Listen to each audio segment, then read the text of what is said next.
Ya pemirsa, banjir dan tanah longsor menerjang 2 kecamatan di Pinrang, Sulawesi Selatan. Akibatnya 1 orang meninggal dunia dan 2 rumah rusak serta sejumlah jalan penghubung putus.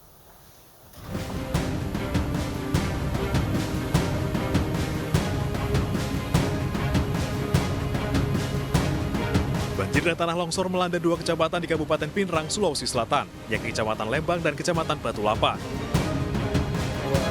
Sejumlah alat berat dikerahkan untuk membersihkan material longsor di beberapa titik. Selain memutus jalan penghubung, longsor juga merusak 2 rumah warga. Satu warga di Desa Ulu Sadang pun meninggal dunia terseret derasnya arus banjir. Banjir dan longsor terjadi akibat hujan deras yang melanda wilayah ini beberapa waktu terakhir. Dan yang terakhir ini laporan kami masuk per update pada dini hari ini, itu terjadi lagi longsor di Desa Ulu Sadang. Jadi pada umumnya 2 kecamatan yang menjadi atensi kami, yaitu yang pertama adalah Kecamatan Lembang dan Kecamatan Batu Lapa, yang saat ini terjadi longsor, bencana longsor, dan kemudian tanah longsor dan banjir luapan air sungai yang akhirnya pada saat ini sesuai dengan update laporan masuk itu sudah mulai berangsur surut. Ratusan rumah dan kepala keluarga terdampak bencana ini. BPBD Pinrang terus berupaya melakukan evakuasi terhadap warga. Dari Pinrang, Sulawesi Selatan, Erwin Eka Pratama, iNews melaporkan. Pemirsa, sudah sepekan lebih banjir merendam 35 desa di 4 kecamatan di Wajo, Sulawesi Selatan. Ya, warga yang memilih bertahan di rumahnya pun memerlukan pasokan logistik.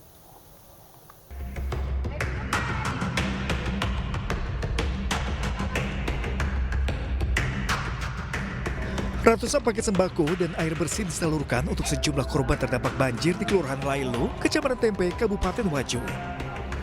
Kelurahan ini merupakan salah satu wilayah yang terdampak parah karena berada di bantaran Sungai Walanae yang dekat dari Danau Tempe. Warga pun masih memilih bertahan di dalam rumahnya meski banjir setinggi hampir 2 meter merendam wilayah ini.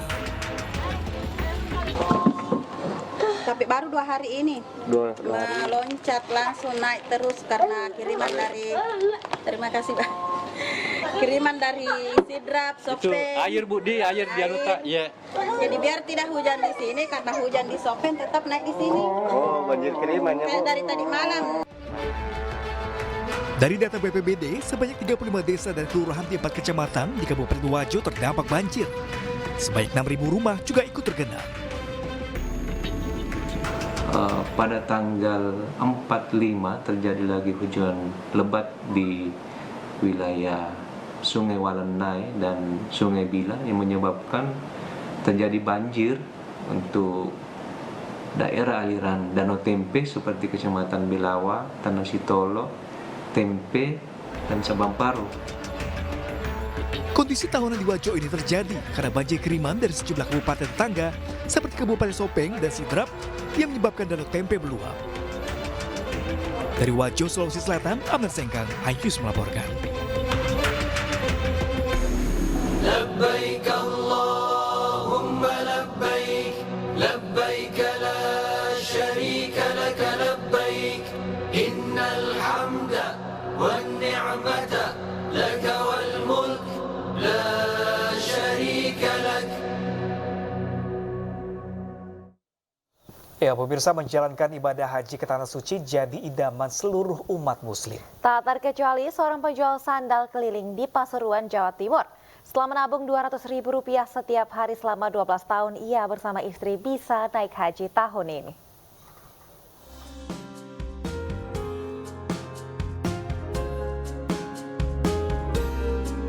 Seperti inilah keseharian Yahya, warga Kelurahan Karangketuk, Kecamatan Gadingrejo, Pasuruan, Jawa Timur, setiap harinya berdagang sandal keliling di wilayah desa, kota, dan Kabupaten Pasuruan. Namun siapa sangka, di usianya ke-48 tahun, ia berhasil mewujudkan mimpi menunaikan haji tahun ini setelah menabung 12 tahun lamanya. Berawal tahun 2012 lalu, Yahya dan istri mendaftarkan haji dengan uang muka Rp6 juta. Tanpa diduga, ia dan istri mampu melunasi biaya haji sebesar Rp50 juta di tahun 2013 dengan menabung Rp200.000 setiap harinya. Mulai 13 tahun yang lalu. Itu jualannya kemana, Cak? Mulai dari kota Pasuruan sampai Bali. Artinya uang penghasilan ini ditabung sedikit-sedikit. Mulai tahun berapa dulu daftar, Pak? Tahun 2012 bulan Januari. Jadi nabung dari hasil jualan sandal. Iya. Ikut dana talangan. Punya uang 6 juta. Bila tidak ada kendala, Yahya dan Nur Asmi istrinya bersama ratusan jemaah haji asal kota Pasuruan akan berangkat pada 22 Mei melalui kloter 46. Kisah Yahya pun membuktikan bahwa biaya kini bukan halangan berhaji, terlebih bagi mereka yang serius menekuni. Dari Pasuruan, Jawa Timur, Jaga Samudra, iNews melaporkan. Madinah bersiap sambut jamaah haji Indonesia. Menteri Agama Yakut Khalil Qomas mengecek kesiapan layanan hotel dan juga dapur catering di Madinah, Arab Saudi. Lalu seperti apa fasilitasnya pemirsa, dan berikut informasinya untuk Anda.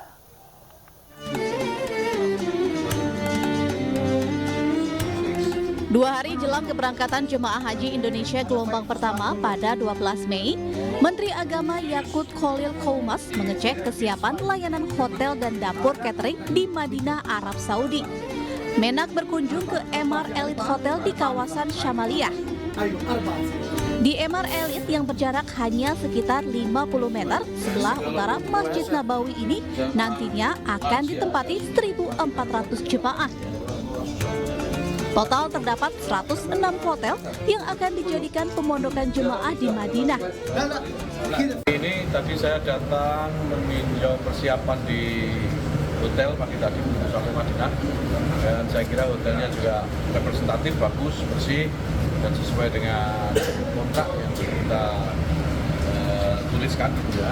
Sementara itu, dalam kunjungan ke dapur catering Miss Mary, Menak juga memastikan terpenuhinya menu khusus lansia serta ketersediaan stok bahan baku dan bumbu khas Nusantara. Setelah itu saya kesini ke salah satu dapur yang memberikan layanan makan kepada jamaah di Miss Mary ya. Miss Mary, saya melihat ini bersih dapurnya, luas, bersih, dan juga sudah ada alokasi sendiri untuk jamaah lansia 20% porsi ya, dari porsi yang dikontrak untuk dapur ini, dan saya kira persiapannya sudah baik. Untuk memastikan cita rasa Nusantara terjaga dan sesuai dengan lidah jemaah, bahkan eksekutif chefnya Wan Abdurrahman adalah orang Cipanas, Bogor. Sedangkan asistennya sebagian besar merupakan warga negara Indonesia.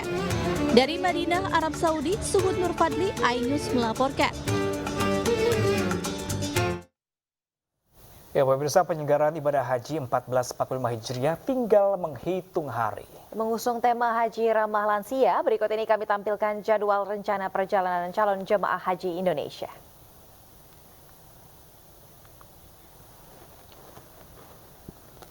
Tahun ini Indonesia mendapatkan kuota haji 241.000 jemaah. Jumlah ini terbesar sepanjang sejarah, terbagi menjadi 213.320. Di antaranya merupakan jemaah haji reguler, sedangkan 27.680 lainnya merupakan jemaah haji khusus. Ya, jemaah haji Indonesia terbagi dalam 554 kelompok terbang atau kloter yang akan diberangkatkan dari 14 asrama haji, embarkasi, dan juga 13 bandara internasional. Para jemaah haji dijadwalkan masuk ke asrama haji mulai 11 Mei 2024 dan keberangkatan jemaah haji Indonesia terbagi dalam 2 gelombang. Pemberangkatan gelombang pertama dijadwalkan mulai 12 Mei hingga 23 Mei 2024, sementara gelombang kedua dijadwalkan 24 Mei hingga 10 Juni 2024. 14 Juni 2024 rencananya jemaah haji diberangkatkan dari Mekah ke Arafah. Tanggal 15 Juni 2024 jemaah wukuf di Arafah.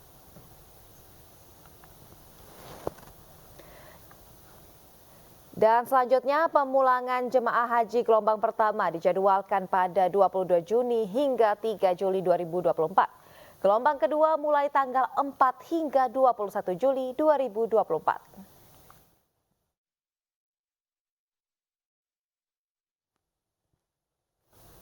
Dan pemirsa, untuk mengetahui kondisi di Madinah jelang kedatangan jemaah haji Indonesia, pemirsa kita bergabung bersama rekan kami Suhud Nur Fadli yang saat ini sudah berada di kantor urusan haji Indonesia daerah kerja Madinah Arab Saudi. Assalamualaikum warahmatullahi wabarakatuh, Mas Suhud. Waalaikumsalam, Pram, Aulia. Ya, bagaimana kabarnya di sana, Mas Suhud?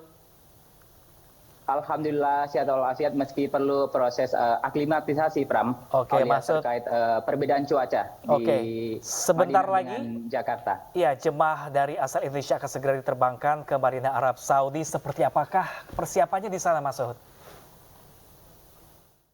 Ya, Pram, dapat saya laporkan bahwa saat ini bisa saya sampaikan persiapan untuk menyambut gelombang pertama jemaah haji Indonesia yang akan berangkat pada Minggu lusa sudah hampir 100%.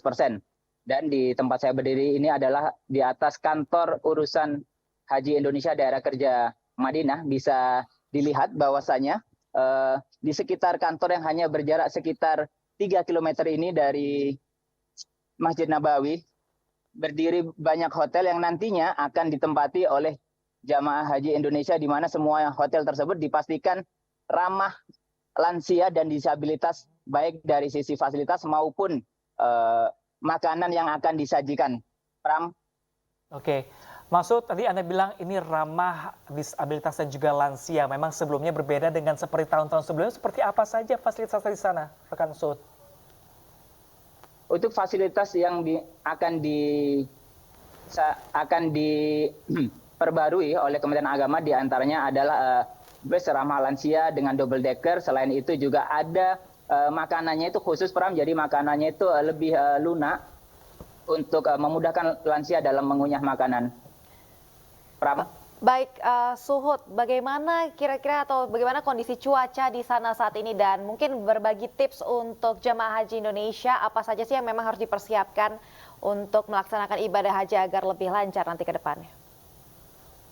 Ya, Aulia, dapat saya sampaikan bahwasanya cuaca di Madinah di saat pagi hari berkisar antara 20 sampai dengan 26 derajat Celcius, sedangkan ketika siang menjelang cuaca bisa mencapai 40 derajat Celcius. Hal inilah yang perlu diperhatikan oleh calon jemaah haji Indonesia ketika nanti akan datang ke kota Nabi Muhammad SAW ini, di mana jemaah haji dianjurkan untuk sering minum air putih. Selain itu tidak memforsir kegiatan-kegiatan yang di luar ibadah wajib bagi para jemaah haji, sehingga nantinya pada saat puncak pelaksanaan ibadah haji di Arafah, jemaah haji bisa menjaga kondisinya tetap prima. Aulia.